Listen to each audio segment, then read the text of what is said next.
마태복음 11장 1절에서 6절, 저 한 절 여러분 한 절 번갈아 교독하도록 하겠습니다. 제가 먼저 1절 읽겠습니다. 예수께서 12제자에게 명하기를 마치시고 이에 그들의 여러 동네에서 가르치시며 전도하시려고 거기를 떠나가시니라. 요한이 옥에서 그리스도께서 하신 일을 듣고 제자들을 보내어 예수께 여짜오되 오실 그이가 당신이오니까 우리가 다른 일을 기다리오리이까.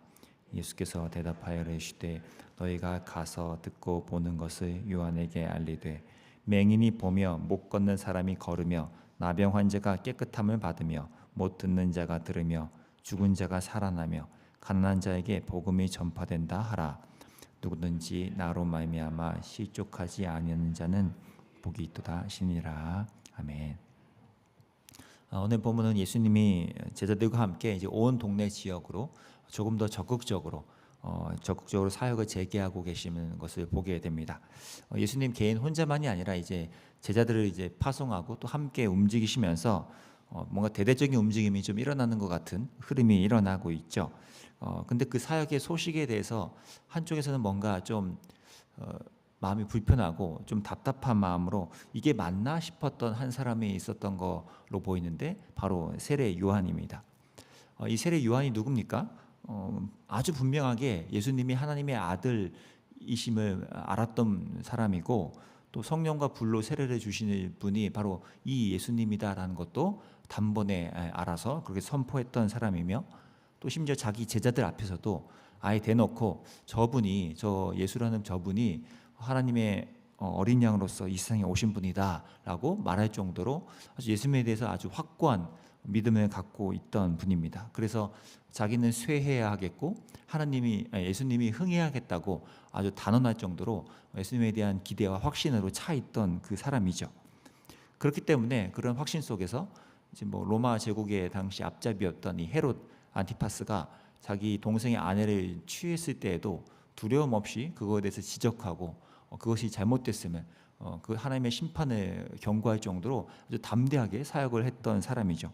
그렇게 감옥에까지 갇혔던 그인데 감옥에서 이제 듣게 된 간접적인 뉴스들은 조금 마음이 불편했던 것 같아요.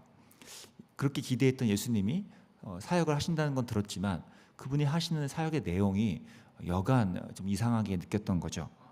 그래서 참다 못해 제자들을 보내어서 이제 질문하게 된 것입니다. 우리가 기다리던 그 메시아가 당신 맞습니까? 아니면 우리가 그냥 다른 분을 기다리는 게 맞을까요? 확실히 좀 해주십시오. 라고 이제 질문을 던진 거죠. 예수님이 과연 어떤 분인지 그분의 정체성에 대한 질문을 던진 것입니다. 당시에 많은 유대인들뿐만 아니라 특히 세례 요한은 이 예수님에 대해서 그런 기대가 있었던 것이고 또 강력한 뭔가 능력을 나타내실 메시아로서를 소망을 갖고 있던 그에게는 좀 이런 질문이 크게 자리 잡을 수밖에 없었죠. 예수님의 사역에 대한 기대 그리고 예수라는 그분에 대한 그 신념, 그 믿음이 세례 요한이 선포했던 말에서도 많이 드러나는 걸 우리가 볼 수 있습니다. 그분이 예수님에 대해서 기대하면서 했던 말이 뭡니까? 이제 그분이 시작을 하시면 이 알곡은 곳간에 모아드리고 저 쭉정이는 이제 꺼지지 않는 불에 다 태우실 것이다. 이렇게까지 말할 정도로 하나님의 정의와 심판에 대한 기대가 컸던 사람이고 그래서 예수님의 사역 방식에 마음이 편치 않았던 거죠. 그런 그의 공식 질문에 대해서 예수님은 구약 성경에서 특히 이사야서에서 말하는 메시아의 모습, 그 참된 그리스도가 어떤 복음과 구원을 이루셔야 하는지를 인용하여서 답변을 하십니다. 아마 그 말을 전해 들은 세례 요한은 예수님이 말씀하신 그 말이 뭔지를 아마 캐치했을 거라고 예상이 됩니다. 예수님은 그분이 왜 이 땅에 오셨는지 그리고 어떤 것을 위해서 오셨는지에 대해서 확실하게 답변해 주셨죠. 그리고 그러한 질문에 대해서 예수님은 외면하지 않으시고 우리에게 답변하시고 또 교정을 해주시는 분이라는 사실입니다. 실제 예수님에 대한 이런 질문이요. 예수님 당신은 누구세요? 예수님은 이 땅에 왜 오신 거예요? 무엇을 위해서 오신 거고 우리한테 뭘 해주실 겁니까? 라는 이 질문은 실제 예수님 당시에 많은 이들이 예수님께 했던 질문이고 또 교회 역사에서도 수많은 사람들이 던졌던 질문이며 오늘날 저와 여러분 안에서도 언제든 일어날 수 있는 질문이라는 것이죠. 예수님 누구십니까? 예수님, 우리가 예수님 믿고 산다는 것이 과연 무엇입니까? 우리가 다른 것을 우리가 예수님께 기대해도 되는 것입니까? 막 이렇게 우리 안에 질문이 충분히 던질 수 있고, 그게 우리 안에 내재되어 있는 주님을 향한 질문이라는 것이죠. 저와 여러분이 예수님을 믿고 따른다는 것, 거기에는 어떤 근거와 또 내용이 담겨져 있습니까? 나는 예수님을 무엇 때문에 원하고 또 무엇을 위해서 따르고 있는가? 나는 예수님을 대체 어떤 분으로 여기기에 오늘도 그분을 믿고 따르고 있는가? 라는 이 질문이요. 내가 무엇을 구체적으로 믿고 신뢰하며 또 어떤 쪽에 나의 기대치와 관심이 쏠려져 있고, 또 어떤 쪽으로는 상대적으로 그 기대치와 신뢰감이 적은 채로 그분을 대하고 있는가? 우리 신앙에서 꼭 필요한 질문이기도 하다는 것입니다. 세례 요한이 예수님께 던진 그 질문은 사실 부끄럽거나 수준이 낮은, 그래서 해서는 안 되는 질문이라기보다는 오히려 예수님께서 답변을 하셨듯이 우리가 알고 있는 바, 또 내가 믿고 있는 바를 계속해서 직면하면서 예수님 앞에 그것을 끄집어내는 솔직한 질문이고 또 필요한 질문이라는 것이죠. 그 질문 덕분에 우리는 어쩌면 더 진정하고 예수님이 원하시는 그 신앙의 길로 나아갈 수 있도록 우리를 교정해주는 질문이 되기도 한다는 것입니다. 아마 제가 여러분께 구체적으로 어떤 예수님을 믿고 따르고 계신지, 예수님이 어떤 분이라고 말하실 수 있는지라고 물어본다면 아마 다 답변이 다를 수도 있을지도 모릅니다. 희한한 현실이지 않습니까? 성경에서 말하는 예수님, 그 복음은 하나로 동일한데 이상하게 우리의 대답은 여러 갈래로 다양할 수도 있다는 것. 그만큼 우리에게는 날마다 예수님을 향한, 또 복음을 향한 우리의 질문과 또 수정과 그분을 향한 또 순종과 그렇게 돌이킴과 이런 과정들이 계속해서 일어나야 하고 또 그런 과정을 거쳐야 한다는 것이죠. 그렇기 때문에 오늘 본문 마지막에 예수님이 남기신 말씀이 또 의미가 있게 느껴집니다. 오늘 본문 6절 마지막이죠. 누구든지 나로 말미암아 실족하지 아니하는 자는 복이 있도다. 우리가 예수님의 참된 제자가 되어간다는 건 어쩌면 이 말씀처럼요, 예수님 믿고 따르는 삶에서 실족하지 않는 복을 계속 경험하는 것일지도 모르겠습니다.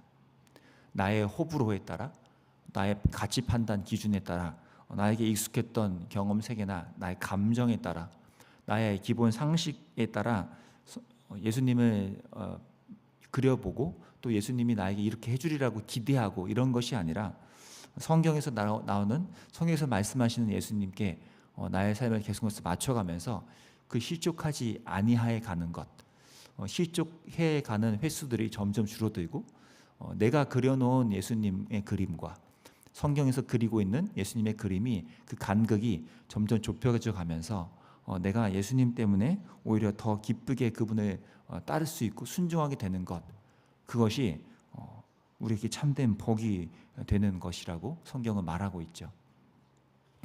예수님으로 인해서 실족하기는커녕 예수님 때문에 더 만족하고 그분 때문에 우리가 기꺼이 삶을 드릴 수 있는 것, 그것이 우리가 예수님을 따르는 삶에서 나타나는 아주 좋은 모습이 되어야 한다는 것입니다. 내가 마음속에 생각하는 구원자의 모습이 아닐지언정 그분의 때로는 내 삶에서 행하시는 걸 보면 내가 기대했던 그림과는 많이 다를지언정 우리는 내가 만들어낸 신을 과감히 지워내는 용기가 필요하고, 내가 만들어낸 하나님 그 예수님의 모습과 그 복음의 그림들을 계속해서 기꺼이 주님 앞에 내놓고 수정해가는 용기도 필요하다는 것입니다. 그러할 때 우리는 참된 제자의 길을 걸어갈 수 있고, 또 우리의 삶에 여러 갈래로 흩어져 있는 것들이 하나님께 집중되어져서 오늘 우리가 찬양한 것처럼 그 예수님만 나의 힘이 되고 그분이 나의 만족함이 된다고, 그런 고백이 진실이 되어져 갈 수 있다는 것이죠. 저 여러분이 그러한 믿음으로 또 그러한 고백으로 오늘도 다듬어져 가고, 내가 갖고 있는 그림들이 성경으로 인해서 계속해서 수정되어져 가고, 또 기꺼이 예수님께 질문하면서 예수님이 나에게 진짜 누구시며 아니 나의 신앙의 정체는 무엇인지를 계속해서 주님 안에서 수정해가는 저희가 될 수 있기를 바랍니다. 그렇게 수정해 갈 때 예수님의 시선과 마음을 느끼게 될 것이고 또 우리의 기도도 그 내용이 조금 더 정밀하게 또 복음에 가깝게 다듬어져 갈 거라 생각합니다. 이 시대에 많은 아픔들이 있고 또 튀르키예와 시리아에서 일어나는 아픔도 있고 여러 세상 속에 짙게 들이내어진 아픔들이 있는데 우리 함께 예수님의 마음과 복음에 따라 우리의 것들을 수정해 가면서 함께 기도해 가고 또 그 길을 따라서 우리 헌신해 가는 저희가 되기를 간절히 바랍니다. 기도하겠습니다. 하나님 아버지, 우리 안에는 내가 그려놓은 예수님의 모습이 있고 또 그 복음이 내가 그려놓은 복음으로서 기대하고 있는 것도 참 많습니다. 하나님, 성경에서 말하는 그 예수님과 그 복음의 그림들을 나의 것으로 자꾸 갖고 와서 내 것을 기꺼이 수정하고 주님 앞에 내 삶을 기꺼이 들여가는, 그래서 실족하지 아니하는 그 복을 오늘도 우리가 누리기를 원합니다. 성령님, 날마다 우리의 생각과 가치 판단에 갇혀져 있는 그런 내가 만들어낸 신이 아니라 주님이 우리에게 보여주신 그 복음을 따라 우리의 삶을 드리고 또 그렇게 우리가 주의 나라에 참여하고 함께 순종해 가는 저희가 될 수 있도록 인도해 주시고 또 이 세상의 여러 아픔과 고통에 귀 기울이면서 하나님의 마음을 느끼고 함께 기도해 가는 그렇게 참된 예수의 제자로서 우리가 함께 순종에 참여하는 우리 될 수 있도록 인도해 주시기를 원합니다. 감사하며 예수님의 이름으로 기도합니다. 아멘.